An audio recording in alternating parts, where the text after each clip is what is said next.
معاشرے کے اندر اگر برائیاں پھیل رہی ہیں، تعفن پھیل رہا ہے، گندگی پھیل رہی ہے، اخلاقی خرابیاں عام ہیں، اور آپ ایمان والے ہوتے ہوئے شعور ہی نہیں رکھتے، آپ کو اس تعفن کی بوئی نہیں آتی، تو پھر یہ ایمان کیسا ہے اندر؟ یہ تو کمزور ترین درجہ ہے ایمان کا. یعنی مومن کی پہچان کیا ہے؟ ایمان والے کی پہچان کیا ہے؟ کہ وہ برائی دیکھتے ہی اپنی کوشش میں لگ جاتا ہے کہ اس کو میں ٹھیک کروں. نہیں کر سکتا تو دوسروں کو توجہ دلاتا ہے، اور اگر وہ ایسا بھی نہیں کرتا تو پھر تیسرا درجہ تو آخری درجہ ہے ایمان کا. رسول اللہ صلی اللہ علیہ وسلم سے پوچھا گیا، من خیر الناس، لوگوں میں سب سے اچھے کون ہیں؟ اچھے لوگ کون ہوتے ہیں؟ آپ نے فرمایا، آمرہم بالمعروف وانہاہم عن المنکر واتقاہم للہ واصلہم بالرحم. سب سے زیادہ نیکیوں کا حکم دینے والے، سب سے زیادہ برائیوں سے روکنے والے، سب سے زیادہ اللہ سے ڈرنے والے، اور سب سے زیادہ رشتوں کو جوڑنے والے. یہ ہے سب سے اچھے انسان کی پہچان. یعنی ایک ایمان والے کی پہچان کیا ہے؟ کہ وہ اس کام میں سب سے آگے ہوتا ہے. اور اگر کوئی ایسا نہیں کرتا تو آپ صلی اللہ علیہ وسلم نے فرمایا، خدا کی قسم تم ضرور خیر کا حکم دو گے، برائیوں سے روکو گے، ورنہ عنقریب اللہ تعالیٰ ایسا عذاب نازل فرمائے گا کہ تم دعائیں کرو گے اور وہ قبول ہی نہ ہوں گی. چونکہ امت مسلمہ نے ایک عرصے تک اس کام سے غفلت اختیار کی، لہذا گھر کے اندر بھی اور گھر سے باہر بھی ہر طرف فساد پھیل گیا. اور اب ہم چاہتے ہیں کہ یہ فساد صرف ہماری دعاؤں سے ٹھیک ہو جائے، تو یہ نہیں ہو سکتا. خدا نے آج تک اس قوم کی حالت نہیں بدلی، نہ ہو خیال جس کو آپ اپنی حالت بدلنے کا. اب تو قربانی کرنی پڑے گی، اب تو بڑے پیمانے پر اس معاملے کی اصلاح کرنی پڑے گی، تبھی اللہ کی رحمت آئے گی. تو یأمرون بالمعروف وینہون عن المنکر، اور وہ برائیوں سے روکنے والے ہوں.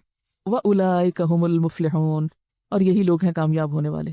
پھر فرمایا، ولا تکونوا، اور نہ تم ہو، کیسے نہ ہو، کالذین، ان لوگوں کی طرح، یعنی پچھلی قوموں کی طرح، تفرقوا، جنہوں نے تفرقے بازی کی، واختلفوا، اور اختلاف کیا، من بعد ما جاءہم البینات، اس کے بعد کہ ان کے پاس کھلی نشانیاں آ گئی تھی، کتاب موجود تھی، واضح ہدایات موجود تھیں، لیکن ان کو چھوڑ کر انا پرستی کا شکار ہوئے اور باہم اختلاف میں پڑ گئے. حضرت معاویہ رضی اللہ تعالیٰ عنہ سے روایت ہے، رسول اللہ صلی اللہ علیہ وسلم نے فرمایا، تم سے پہلے اہل کتاب 72 فرقوں میں بٹ گئے، اور یہ امت 73 فرقوں میں بٹ جائے گی، جن میں سے 72 جہنم میں اور ایک جنت میں جائے گا. صحابہ نے عرض کیا، وہ نجات پانے والا فرقہ کون سا ہوگا؟ آپ نے فرمایا، ما انا علیہ و اصحابی، جس پر میں اور میرے صحابہ ہیں. اہدنا الصراط المستقیم صراط الذین انعمت علیہم، انعام یافتہ گروہ، آپ کے ساتھیوں کا گروہ، یعنی آپ کی پیروی اور آپ کے صحابہ کرام کے طریقوں کی پیروی. ولا تکونوا کالذین تفرقوا واختلفوا من بعد ما جاءہم البینات واولئک لہم عذاب عظیم. ایسے لوگوں کے لیے عذاب عظیم ہے. تو اس سے یہ پتہ چلتا ہے کہ یدعون الی الخیر، یامرون بالمعروف اور ینہون عن المنکر کا کام اس وقت رک جاتا ہے جب لوگ ایک دوسرے کو کاٹنے لگتے ہیں، جب آپس کے اختلافات بڑھ جاتے ہیں، جب اصل کتاب ہدایت کو پیچھے چھوڑ دیا جاتا ہے، جب ہر شخص اپنی منمانی باتیں اور فلسفے بگاڑنے لگتا ہے، جب وہ اللہ کی کتاب کے ذریعے لوگوں کو ہدایت دینے کی بجائے محض اپنے تخیلات کی بنا پر لوگوں کو خیر کی طرف بلاتا ہے. یہ خیر کا تصور اس کے ذہن میں کچھ اپنا ہی من گھڑت ہوتا ہے. تو جب تک ہم کسی بیماری سے شفا یاب ہونے کے لیے صحیح طریقہ علاج نہیں اختیار کریں گے، کیا نہیں ہوگا؟ شفا نہیں ہوگی. تو بہت سی کوششیں ناکام ہوتی چلی جائیں گی جب تک ہم نے اصل کو نہ پکڑا. اور وہ کیا ہے؟ تفرقہ بازی چھوڑ کر، باہمی اختلاف چھوڑ کر اصل کو پکڑ لینا، نہ کہ اس اصل کو اختلاف کا ذریعہ بنا لینا. کیونکہ یہاں اہل کتاب کی مشکل کیا بتائی گئی کہ ان کے پاس اللہ کی ہدایت موجود تھی، پھر بھی اختلاف کرتے رہے. یعنی ایک اختلاف کیا ہے؟ لا علمی میں، لا علمی کا اختلاف، جہالت کا اختلاف. اور ایک اختلاف کیا ہے؟ جانتے بوجھتے ہوئے اختلاف. تو لا علمی میں تو اختلاف اس لیے ہوتا ہے کہ پتہ ہی نہیں، اور جانتے بوجھتے اختلاف کب ہوتا ہے؟ جب انسان اللہ کی بزرگی کو چھوڑ کر اپنی بزرگی کے شوق میں مبتلا ہو جاتا ہے، ایگوئسٹ ہو جاتا ہے، انا پرست ہو جاتا ہے، جب سیلف سینٹرڈ ہو جاتا ہے، صرف اپنی ذات کی خود نمائی کے شوق میں مبتلا ہو جاتا ہے. پہلے لوگوں کے لیے مفلحون فلاح تھی، اور ان لوگوں کے لیے عذاب نظیم ہے. یہ کیا عذاب نظیم ہے؟ یوم تبیض وجوہ، یہ اس دن پتہ چلے گا جب لوگوں کی اصلیت سامنے آ جائے گی، اور ان کی اصلیت ان کے چہروں پہ آ جائے گی. کیسے؟ کچھ چہرے تو اس دن سفید ہوں گے، یعنی روشن ہوں گے، چمکدار ہوں گے، وہ تسود وجوہ، اور کچھ چہرے سیاہ ہوں گے. یہ فرق کس وجہ سے ہوگا؟ اعمال کی وجہ سے ہوگا.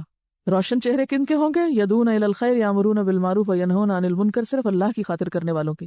اور سیاہ چہرے کن کے؟ جن کے پاس ہدایت، دین، سمجھ سب کچھ آ جائے، اس کے بعد وہ اختلاف اور تفرقہ کریں. فاما الذین اسودت وجوہہم، تو سیاہ چہرے والوں سے پوچھا جائے گا، اکفرتم بعد ایمانکم، ایمان لا کے تم نے کفر کیا؟ نعمت اسلام ملنے کے بعد تفرقے کا شکار ہو. یا کفر سے مراد کیا ہے؟ کس چیز کو کفر سے تعبیر کیا جائے؟ فرقہ واریت کو. اب دیکھیں نا، اس آیت کو الگ سے نہیں، اس کو اس سے ریلیٹ کر کے پڑھیے. پہلے فرمایا نیکی کی طرف بلاؤ، پھر کہا تفرقے میں نہ پڑو، پھر فرمایا 2 طرح کے چہرے ہوں گے قیامت کے دن. جو پہلے طرح کا کام کرے گا اس کا چہرہ روشن، اور دوسری طرح کا کرنے والے کا چہرہ سیاہ. اب صرف سیاہ چہرے والوں کی بات ہو رہی ہے. کالے منہ والوں سے کہا جائے گا ایمان کے بعد تم نے کفر کیا. یہ کون سا ایمان اور کون سا کفر ہے؟ ایمان یہ ہے پہلے حکم کو ماننا، اور کفر کیا ہے؟ جس سے روکا گیا اس کو اختیار کرنا، کفر انکار کو کہتے ہیں نا۔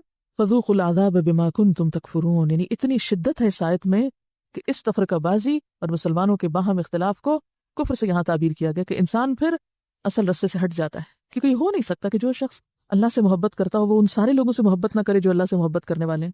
اس کے لیے تو دعا بھی سکھائی گئی، اللہم ارزقنا حبک وحب من یحبک، اللہ تیری محبت بھی چاہتی ہوں اور ہر اس بندے کی محبت چاہتی ہوں جو تجھ سے محبت کرتا ہو۔ اتفاق ہو گیا نا، یہ اتفاق پیدا کرنے والی دعا ہے نا۔ یہ تو نہیں ہو سکتا کہ اللہ تجھ سے تو محبت کرتی ہوں لیکن تیرے چاہنے والوں سے میں عداوت رکھتی ہوں، یہ دو مختلف اور متضاد چیزیں ہیں۔ اور پھر بتایا سفید چہرے کس کے؟ وَأَمَّا الَّذِينَ ابْيَضَّتْ وُجُوهُهُمْ فَفِي رَحْمَةِ اللَّهِ، جن کے چہرے روشن ہوں گے وہ اللہ کی رحمت میں ہوں گے، ہم فیہا خالدون، جس میں وہ ہمیشہ ہی رہیں گے۔ تِلْكَ آیات اللہ نَتْلُوهَا عَلَيْكَ بِالْحَقِّ، یہ اللہ کی آیات ہیں جنہیں ہم آپ پر حق کے ساتھ پڑھیں، ٹھیک ٹھیک سنا رہے ہیں۔ وَمَا اللَّهُ يُرِيدُ ظُلْمًا لِلْعَالَمِينَ، اللہ لوگوں کے ساتھ ظلم کا ارادہ نہیں رکھتا، جہان والوں پہ ظلم نہیں کرنا چاہتا۔ ظلم کیا تھا کہ لوگوں کو حق سے محروم کر دیا جائے، علم سے محروم کر دیا جائے، ہدایت سے محروم کر دیا جائے، پھر اچانک پکڑ لیا جائے۔ اللہ نے تو ہدایت کا انتظام کیا لیکن کچھ لوگوں نے اسی کو چھپا دیا، اس کو ایک طرف پھینک کے آپس میں لڑائی شروع کر دی۔